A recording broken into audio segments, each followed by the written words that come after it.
Hi, my name is Miriam, and I love Jesus with all my heart, and I have many experiences with Jesus. But one of my favorites is when I had my firstborn son. Why? Because that day it was the most wonderful day of my life. Wow, really? Yes, I think for every woman, the day she becomes a mother, she can say that. She can say like me, wow, that was the best day of my life, even though it's really painful. But you give life and you feel like everything else, all the pain that you go through and all the circumstances that maybe they are not so good, they are worth nothing compared to the fact that now you have a baby and you are a mom. It's just so awesome. How did it happen to me? Wow. I came to America to be a missionary with big dreams, to preach, to save souls. No desire to have children, at least for a long time. I was very young. I was only 24 years old. Today I'm 47. And that time I felt like brand new to everything, especially to the nation. I was trying really hard to learn English in a Bible school when I became pregnant. By that time, I was married for a year and a half to a wonderful man of God, Paul, my husband. And then I found out I was pregnant. And we were in a Bible school, then we had to go to California, and that is where the Lord started using our lives in the ministry. But when we got in California, and I was 8 months pregnant, just 1 more month to have my baby. We had no jobs, no money, no friends, nothing, no one to help us. But God is wonderful. He placed a man of God, a pastor, to help us. He gave us free room in his house, and there in that place I had my firstborn. No doctor, no nurse. We called a midwife. 2 hours before I had my baby, she showed up.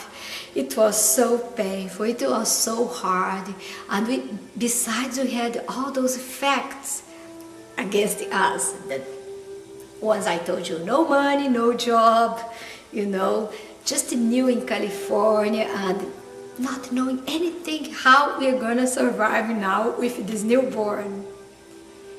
God is so wonderful, so faithful.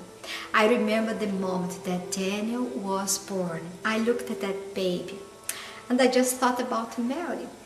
How did Mary had Jesus? Oh, with much worse conditions than me. It wasn't inside the room of your house.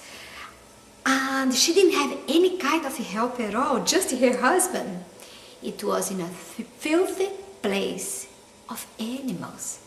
It was in the dark, maybe it was really cold there, smelly, no kind of hygiene at all. And I had my baby in somebody else's house, in a room, and I had water, and I had somebody to help us, a midwife. And all the other things, the money factor and all the job factor, that didn't matter that moment that I became a mother. The only thing that mattered was my baby. And he was so precious. And I just knew that moment that I could be a mother, even though I didn't have anybody to teach me how to be a mother, and I really didn't have any experience in my life before how to raise kids. No, not at all. I never helped my mom with her kids. I realized that I was totally unprepared for this, a baby. I never had to change a diaper in my life or anything else. I never took care of children before, of babies whatsoever. But I had a wonderful husband, and he believed for me. And together we prayed and we gave that baby to the Lord, and we asked Jesus to help us to be good parents to Daniel, to help us to give him a place to live. to give him all that he needed, you know, because I didn't want to raise my kids without a roof and without food.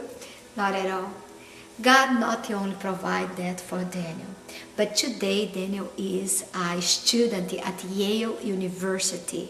He is going to be 24th in just 1 month. He's excellent in all his study, never been in a private school, you know, never could afford paying his studies for him, but he got to this point where he was supposed to go to university, and because being always the best student and always so much into, you know, into the education system, doing so well, he got full scholarship for Yale. And it's such a blessing for us. He's doing political science, but besides, my greatest joy that my baby is a musician. He plays the piano, he worships Jesus, he makes songs, he plays the guitar, he leads worship, and he loves Jesus. And there is one more thing about Daniel. He has a big heart for the poor. He's been traveling around the world on his own. I mean, we never could afford helping him with his trips to Asia, to Africa, Europe, and South America, and Central America. He's been everywhere. He just came from 3 months in India, helping the poor. But he finds a way, always through the internet, how he can help in any place in the world. And he just goes with a backpack and a guitar and the Bible.